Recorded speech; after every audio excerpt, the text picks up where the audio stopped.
Efésios 5, de 21 a 24. Sujeitem-se uns aos outros por temor a Cristo. Mulheres, sujeitem-se cada uma ao seu marido como ao Senhor. Pois o marido é o cabeça da mulher, como também Cristo é o cabeça da igreja, que é o seu corpo, do qual ele é o Salvador. Assim como a igreja está sujeita a Cristo, também as mulheres estejam em tudo sujeitas aos seus maridos. Irmãos, um dos grandes dilemas da humanidade é saber quem sou eu, o que Deus quer de mim, qual é o meu papel. Acho que as mulheres enfrentam isso mais do que os homens, porque a confusão que existe em torno do que é ser mulher é tremenda. Quando Paulo está nos ensinando aqui a respeito do papel dentro de casa, do homem e da mulher, ele começa refletindo a respeito do corpo de Cristo. Peguem aí desde o capítulo 4 e você vai ver que esse é a tônica, a unidade do corpo de Cristo. Deus fez cada um com um determinado dom, com uma determinada característica, e quando essas pessoas juntas se unem, quando elas se ajuntam, existe então uma coisa chamada corpo. Isso não existe só na igreja, mas existe dentro do lar também, porque afinal de contas, se isso é real no universo macro, também tem que ser real no universo micro. Se na igreja muitas pessoas com diferentes características somadas, elas propiciam o crescimento, a edificação, alguma coisa boa, dentro de casa, se cada um entende qual é seu papel, a sua característica, e se essas pessoas diferentes se unem em torno de um mesmo ideal, que é a construção do lar, a educação dos filhos, a intimidade do casamento, com certeza isso vai ser algo muito positivo, e o lar vai ser um lar feliz, abençoado e abençoador para todos os seus componentes. Para que haja então, tanto na igreja quanto no lar, esse perfil abençoador, Paulo vai escrever aqui no capítulo 5, versículo 1, aquilo que nós já lemos a semana passada. Sejam imitadores de Deus. Sejam imitadores de Deus como filhos amados e vivam em amor, como também Cristo nos amou e se entregou por nós como oferta e sacrifício de aroma agradável a Deus. Esse é o padrão. Se você quer ser um membro da igreja que vem trazer edificação para a igreja, seja imitador de Cristo. Mas a mesma realidade é passada para todo tipo de associação em que o crente esteja envolvido. Se essa associação for paternidade, pais e filhos sejam imitadores de Deus. Se essa associação for de trabalho, servos e senhores sejam imitadores de Deus. Se essa associação tem a ver com matrimônio, esposas, assim como nós falamos a semana passada aos maridos, sejam imitadoras de Deus. Tenham o amor de Cristo como padrão. Como eu posso ser uma boa esposa? Eu preciso olhar para Cristo. Quando Paulo escreve aos Filipenses, ele fala sobre como Cristo se submeteu.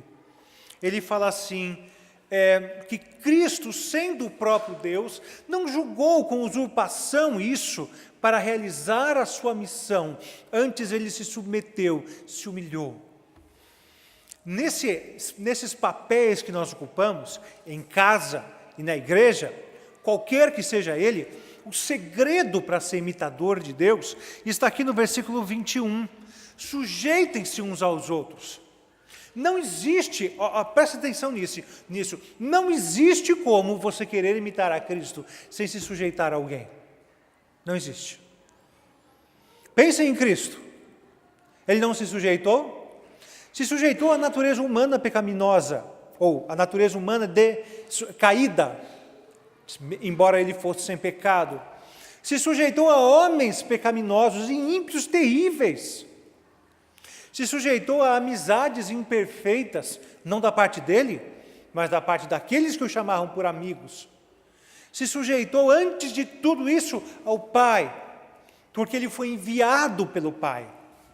A sujeição, e Cristo é um exemplo maior de sujeição.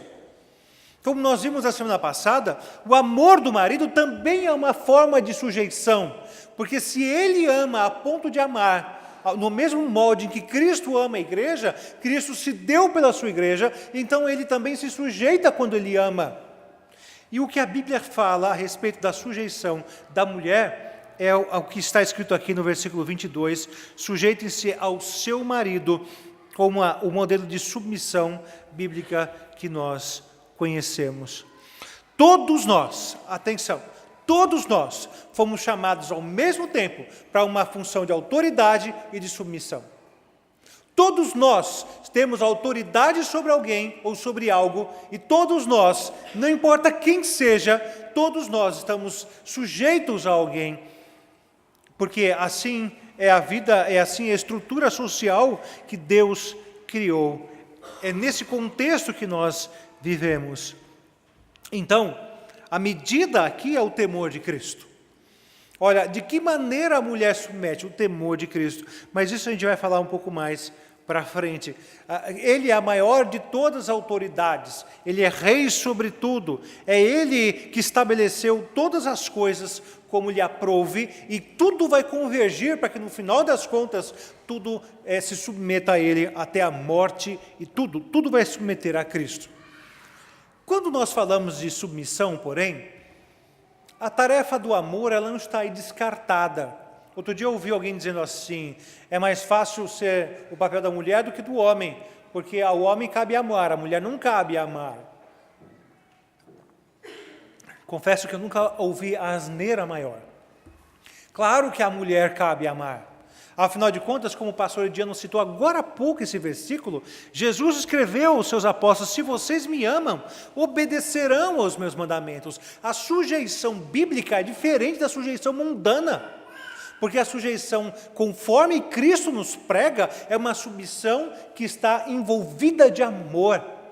Você ama, por isso você submete ao marido, se submete ao próprio Deus, quando você o ama de verdade. Mas vamos pensar na pergunta inicial, o que é ser mulher então? Vamos lá para o começo da Bíblia, como nós fizemos a semana passada também. Vejam só aquilo que é dito por Deus em Gênesis 2:18. Deus planejou alguém para andar ao lado do homem. Gênesis 2:18 diz assim, e disse o Senhor Deus, não é bom que o homem esteja só, falhei uma adjuntora, que esteja ou lhe assista diante dele. Não é bom que o homem esteja só, mas falhei alguém auxiliadora para estar do seu lado. Façam um exercício de interpretação aí, e vocês vão ver o seguinte, irmãos, que em Gênesis capítulo 2, versículo 4 em diante, está falando em detalhes como é que o ser humano foi criado, o homem e mulher. Mas isso que está sendo contado em detalhes no capítulo 2, foi resumido anteriormente no final do capítulo 1. Vejam só, a partir do versículo 26, é descrito de maneira mais condensada como é que o homem e a mulher foram criados. Façamos o homem à nossa imagem, conforme a nossa semelhança. E ao final desse período, que é o 6º dia da criação, é que Deus diz, eis que tudo é muito bom. Deus olhou para tudo aquilo que Ele fez e viu que era muito bom, diz o versículo 31 do capítulo 1. O 6º dia conclui as obras da criação de Deus, e Ele, quando encerra tudo, diz que é muito bom. Pensando nisso, irmãos, quando é que Deus tem essa avaliação? Quando Ele cria o homem? Não, quando Ele cria o homem e a mulher. A humanidade só ganha o selo de aprovação da parte de Deus depois que os dois estão prontos. E Deus, então, olha para aquele casal, olha para o domínio, para a criação que sujeitou a esse casal, olha o pacote completo e Deus se alegra com o que fez. Isso tudo é muito bom. E aí então, no capítulo seguinte, agora, capítulo 2, quando Adão encontra Eva pela primeira vez, ele destacou que ela seria uma só carne com ele. Adão disse, esta é agora osso dos meus ossos e carne da minha carne. E essa será chamada varoa, porquanto do varão foi tomada. Essa era uma maneira do judeu, quando ele falava assim, você é osso do meu osso e carne da minha carne, era um jeito de ele enfatizar de que alguém era da mesma dignidade e era igual com ele. Quando a Eva foi criada, ela foi criada para ser igual a Adão, igual em dignidade, igual em essência. Então, vamos voltar para o capítulo anterior de novo. Gênesis capítulo 1 mostra como foi que Deus os criou e o que Deus colocou sobre o comando deles. Versículo 26, Gênesis 1, 26. Façamos o homem à nossa imagem, conforme a nossa semelhança, domine ele sobre o peixe do mar, sobre as aves do céu, sobre os grandes animais de toda a terra e sobre todos os pequenos animais que se movam rente ao chão. Deus criou Deus o homem à sua imagem, a imagem de Deus o criou, homem e mulher os criou. Então a primeira afirmação que nós temos da dignidade da mulher é que ela foi criada exatamente como imagem de Deus, da mesma forma que o homem também foi criado. E aí então diz o versículo 28, Deus abençoou e lhes disse, sede férteis e multipliquem-se, encham e subjuguem a terra, dominem. Olha só os verbos que estão aqui colocados, todos no plural. Encham, subjuguem, dominem. Eu lhes dou, no plural novamente, dou a vocês. O que Deus quer dizer aqui? Que o domínio sobre a criação não é o domínio do homem, mas é o domínio do casal. Portanto, quando Deus criou Eva, Deus não criou uma escrava para Adão, mas Deus criou alguém para lhe ajudar no comando sobre todas as coisas. Por isso que eu coloquei como tema da mensagem que Deus salve a rainha, porque ela é nessa condição que ela foi colocada sobre toda a humanidade, como rainha. Você pensa, a que a rainha está sujeita? Somente ao rei. Ninguém mais está sobre a rainha, a não ser o rei. Isso não é uma posição de humilhação, mas é uma posição de reconhecimento, de glória, de status, não no mau sentido, mas um status que é positivo. É uma dignidade conferida por Deus à mulher. A mulher foi criada para ser a rainha da criação. Mas eis que a rainha, assim como o rei da criação, assim como Adão, caem em pecado. E agora, essa rainha caída vai ter o seu papel distorcido. Bem, o homem distorce o papel da mulher, porque ele entende que submissão é parecido, ou pode querer dizer, escravidão. A mulher distorce o seu próprio papel quando ela quer tomar o comando da relação de um lar e fazer-se rei. Em pecado, então, o homem pensa que a sua autoridade o faz intrinsecamente melhor e rouba a dignidade da mulher por causa disso, porque ele acha que ele é intrinsecamente melhor, ele é essencialmente melhor, ele faz isso porque ele é pecador. A mulher vê isso, e ela então agora, ela vai, em pecado também, ela vai resgatar essa dignidade, mas não do jeito de Deus. Ela olha para essa situação, o marido se achando melhor, e o que ela faz então? Ela tenta destroná-lo da posição de autoridade. O que ela faz? Ela resgata o seu papel bíblico de dignidade? Não. Ela procura apagar o papel bíblico do marido também de dignidade. Se as coisas estão ruins comigo, eu vou fazer ser ruim com ele também. Se as coisas estão erradas com o meu papel, eu quero que o papel dele esteja tão errado como o meu. Isso ambos fazem por causa do pecado. Pensem numa coisa, igualdade de autoridade não existe. Aliás, existe num governo chamado utopia. Aí existe igualdade de autoridade. Você já viram algum país funcionar com um governo anárquico, onde ninguém tem autoridade sobre ninguém? Isso só funciona em livro de filosofia, em contos de fada. Não existe relacionamentos que não envolvam princípios de autoridade. Foi assim que Deus nos criou, desde antes do pecado. E assim tem que ser, assim deve ser. Agora então, irmãos, a raiz da submissão está em Cristo. Nós precisamos resgatar essa dignidade da mulher, inclusive, e o padrão está em Cristo.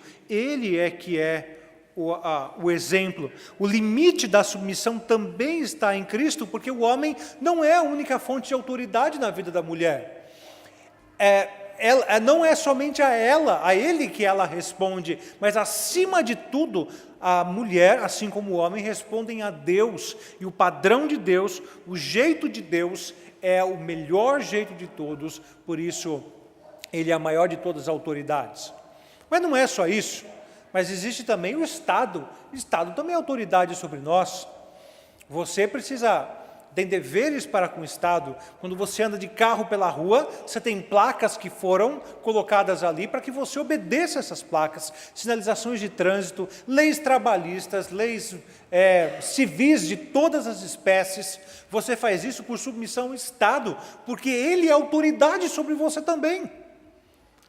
Por isso, desobediência é uma exceção e não regra. Até mesmo, eu já vi algumas mulheres dizendo assim, olha, o meu maior dever é para com Deus, então eu não vou honrar meu marido nisso ou naquilo, porque estou honrando Deus. Eu acho que isso é elogiável por um lado, mas extremamente temeroso por outro lado, porque deve haver um coração muito em sintonia com Deus, para não transformar aquilo que deveria ser exceção numa regra e a regra em exceção. Pensem exatamente, mulheres, se quando vocês vão contra o desejo dos seus maridos, se realmente isso acontece porque vocês estão interessadas numa submissão maior que é a Deus. Acho que aquilo que mais vai julgar esse senso interior é quando você o faz com pesar, e não com alegria, e não com espírito de vingança. Ou seja, quando você resolve não obedecer ao seu marido, ou não acatar aquilo que o seu marido quer, quando você resolve fazer isso e você não está feliz por fazê-lo, isso é uma coisa que talvez reflita que o seu interesse maior é a glória de Deus. Mas se quando você o faz, se há uma divergência de opiniões no seu lar, e você prefere a sua própria vontade à vontade do seu marido, e você faz isso pensando, não, porque eu vou prevalecer e o meu coração só encontra desculpas na obediência a Deus, então isso é alguma coisa muito ruim que deve ser pesado no seu coração para que não aconteça mais. Raiva e vingança nunca pode te motivar a obedecer a Deus acima de qualquer outro tipo de autoridade que você tenha sobre você. Agora, pensando de como essa dignidade precisa ser redimida, tem uma pergunta que eu já ouvi de muitas mulheres. Pastor, o que eu faço se o meu marido não quer ser o líder do meu lar?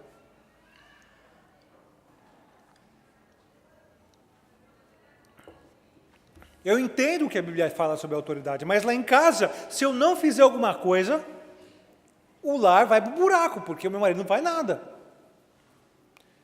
E aí? Como é que você lidaria com essa questão?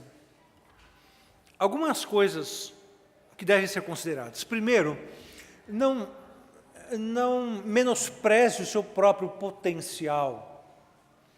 Sabem, mulheres, o potencial da mulher ela é tremendo no que tange a alimentar o marido em ir em uma ou outra direção.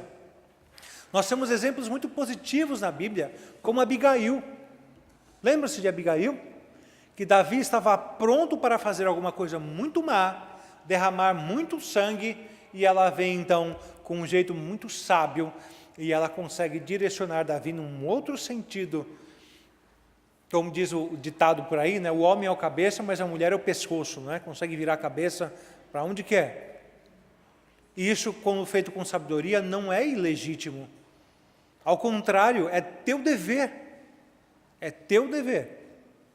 Sabem, já contei essa história algumas vezes sobre o pai que recebe indignado o bilhete do filho que estuda fora de casa, estuda longe de casa.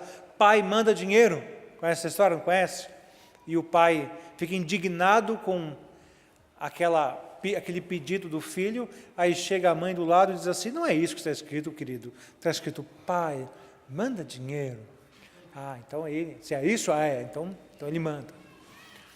Então, isso significa um direcionamento.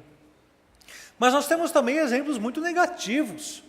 Nós temos um rei cuja esposa Jezabel, é dito sobre ele que nunca houve rei pior em Israel, porque Jezabel, sua mulher, o instigava. Nós temos também outros exemplos bíblicos, como por exemplo, a mãe de Herodias.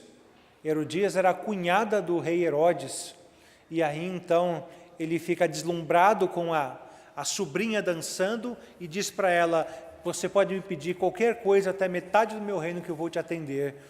E a mãe dela diz, eu quero a cabeça de João Batista num prato. E aí então, por vontade daquela mulher, viu João Batista morto de maneira muito triste. Você tem condições de ajudar a mover o seu lar, sem que você tome o controle dele, sem que você seja a maior autoridade no seu lar. Use seu potencial. Nunca se esqueçam, mulheres, que no Éden, está mais do que provado que a liderança feminina como sendo a maior liderança do lar, leva um lar à ruína, inclusive a ruína da própria esposa. Tudo bem, eu vou agora analisar a situação daquelas mulheres que, na prática, são líderes dos seus lares. Elas são felizes nessa posição? Sinceramente, eu não conheço nenhuma mulher crente, eu estou falando aqui de princípios bíblicos, um lar cristão, eu não conheço nenhuma mulher crente que consiga confessar, olha, eu sou de fato a líder do meu lar e a gente é muito feliz desse jeito. Se ela o faz mentindo. Porque não é assim que Deus criou as coisas. E o nosso coração não encontra paz enquanto o que reinar no nosso lar não seja os padrões de Deus. É só aí que nós vamos descansar tranquilos. Por isso, se não há felicidade plena fora dos padrões de Deus, o que você vai fazer então assumindo a liderança do seu lar? Você vai perpetuar um erro. E você vai dar condições do acomodado do seu marido ficar cada vez mais acomodado e omisso. Dá para entender o ciclo vicioso que isso envolve? Ele não fez, então você faz, porque você faz, ele faz menos ainda. E aonde isso vai te levar? Onde isso vai levar o seu lar, a sua vida? Onde é que isso vai? O que é que isso vai fazer com a educação dos seus filhos? Como isso vai afetar o exemplo de masculinidade que os seus filhos têm dentro de casa, aqueles que têm filhos homens? Qual é o referencial de comando, de virilidade que eles vão ter? E você acha que é só por causa do acomodado do seu marido? Ou é porque você tem, paulatinamente, pegado das mãos dele o controle do lar e tomado para si própria? Quando Deus passa pelo jardim e não encontra Adão e Eva, eles estão escondidos, e Deus os chama, e eles se apresentam, e Deus chama por quem mesmo? Deus chama por Adão, ele não chama por Eva. Veja bem, Deus chama por Adão. Eu quero falar com quem tem autoridade, eu quero falar com Adão. Adão, o que foi que você fez? Não tenho nada com isso, a culpa é de Eva. Ela fala, não tenho nada com isso, a culpa é da serpente. Então Deus passa por um a um, ele passa determinando o juízo, primeiro a serpente, então a mulher, depois ao homem. E a mulher, ele diz assim, que multiplicaria por sobremodo as dores da gravidez, e aí depois ele faz uma afirmação muito interessante. O que é que Deus disse? Você se lembra, não? O teu desejo será para o teu marido. Ele te governará. Ele te governará. Mas o interessante é a primeira frase. O teu desejo será para o teu marido. E no caso aí significa, sabe aquilo que você queria tanto, aquilo que você desejava tanto, que era tomar decisões, apontar o caminho, abrir e fechar portas, isso daí, esses pés de controle, não é seu, é dele. Ele te governará.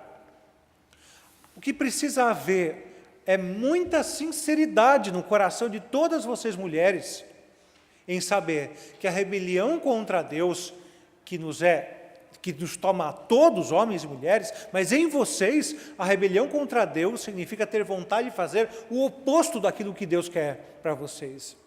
O teu desejo, confessem isso, admitam isso, que o seu desejo pecaminoso é inverter os papéis no lar. E sempre que isso acontece e você segue o seu coração, o resultado é o mesmo. Nós encontramos miséria e tristeza, se você obedecer aos seus desejos. Nós precisamos lutar contra aquilo que nos é natural e que nos é empurrado por conta do pecado. De que modo, então, você pode levar um homem a assumir o seu papel no lugar, como a Bíblia manda? Vejam só duas possibilidades. Uma é essa que eu acabei de falar. Ele não faz, então eu faço. E pode ter certeza, se você não está fazendo se você está fazendo o que você não deveria, deixa eu reformular. Se você está cumprindo o papel dele, você não está cumprindo com o seu próprio papel. Dá para entender? Então, se você vai nessa de que ele não faz, então eu faço, o que você está então fazendo é desobedecendo porque ele desobedece. Dá para entender? Ora, o inverso também é verdadeiro. Algumas esposas já perguntaram para mim, o que eu faço então, pastor? Eu falei, deixa desabar. Deixa a coisa desabar. Porque no final de contas vai desabar mesmo. É verdade isso, no final das contas vai acabar desabando. Então, se é para desabar, desabar logo. Que pelo menos comece a se consertar desde já. Não fica aí agonizando durante anos e anos e anos. Mas há uma coisa que pode influenciá-lo. Quando você estuda o que é de fato o papel da mulher na Bíblia e procura ser aquela mulher, aquela esposa, conforme a imagem de Deus, tendo Cristo como exemplo. Sabe por quê? Porque se você viver o seu papel em obediência, isso é o estímulo para que ele também viva o papel dele em obediência.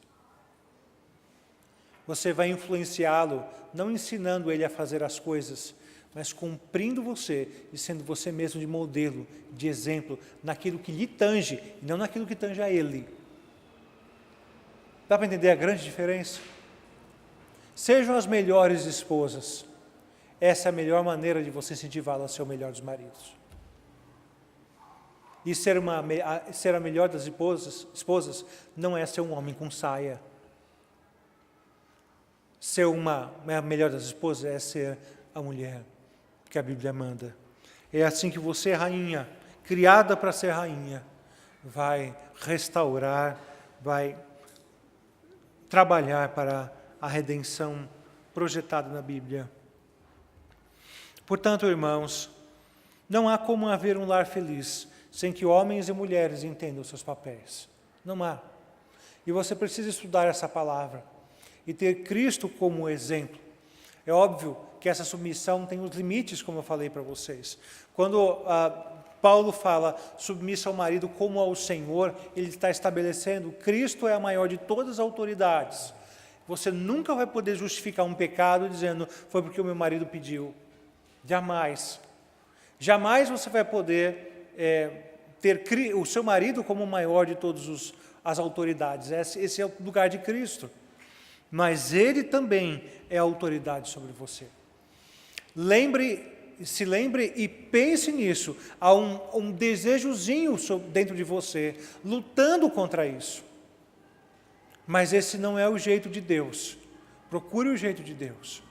Nós vemos uma época em que fala-se sobre a libertação da mulher do jugo do homem, não é? Eu acho errado que homens e mulheres ganhem, por exemplo, salários diferentes ocupando a mesma função. São iguais. Acho errado que haja tratamento diferenciado para homens e mulheres em qualquer instância. Vejam, irmãos, eu não estou falando sobre diferença de qualidade, mas há uma diferença de papel, de competência. Dentro da Trindade, acho que nós temos o melhor de todos os exemplos, já que ambos fomos criados à imagem e semelhança de Deus. Há uma estrutura de submissão na Trindade. O Filho diz que o Pai o enviou.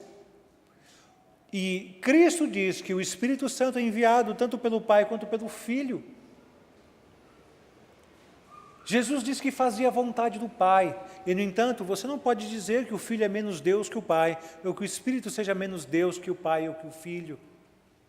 Ambos são Deus, da mesma essência, iguais como Deus, mas têm papéis diferentes. Mas eu estava falando sobre a sociedade. Não era cristão o que o homem fazia com a mulher. Até há poucos anos eu conheci um casal em que a esposa servia o marido e ela ficava em pé enquanto ele comia e ela só almoçava depois que ele almoçava e quando não precisava de mais nada. Ela ficava em pé ali para servi-lo. Há coisas muito estranhas acontecendo por aí e tem muita gente que diz que essas coisas estranhas era fruto da criação cristã, do que a Bíblia ensinava. E a Bíblia nunca disse nada disso. Ao contrário, a verdadeira redenção, como diz Paulo aos Gálatas, é aquela no qual não há escravo, nem livre, nem grego, nem judeu, nem homem, nem mulher. Mas há sim a submissão dentro do lar. A mulher se libertou disso porque isso a tornava um objeto. Agora o que nós temos em nossos dias? A mulher não se torna mais um objeto pela vontade do homem, ela se torna um objeto pela própria vontade. É ou não é? Por isso que você tem mulheres carne, mulher fruta, mulher... Ela se torna objeto não porque ninguém está mandando, mas porque ela quer. Isso é o papel de Deus para a mulher? É isso que ela quer? É isso que Deus tem para a mulher? Cuidado, irmãos. Hoje de manhã na casa dos meus pais, sabe como que é quando você percebe que está ficando velho? Quando você começa a perguntar de um monte de gente, e esse monte de gente já morreu.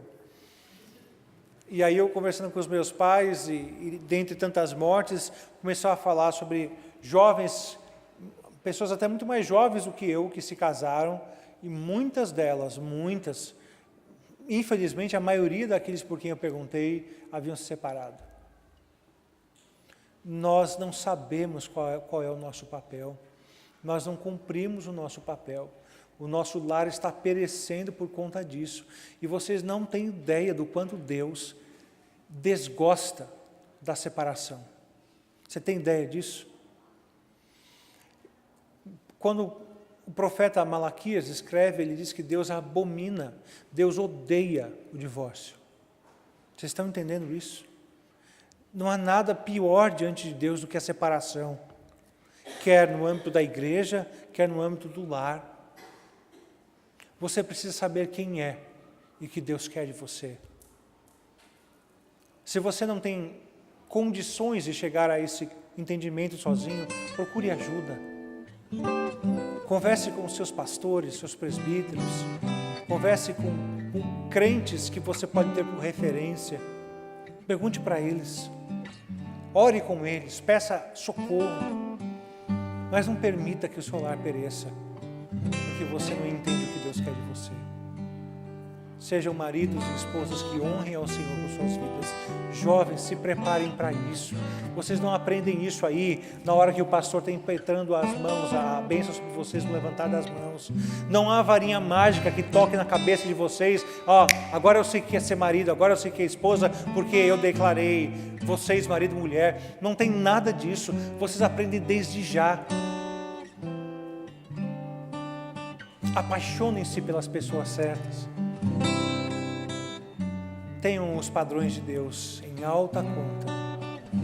Vocês pensam que é só vocês que vão ser afetados pelas decisões? A igreja também é. A igreja também sofre quando tem uma família sofrendo. Todos sofrem. Portanto, cuidem-se. Cuidem-se para que vocês construam o seu lar dentro do temor do Senhor e obediência a Ele. Que o Senhor nos abençoe.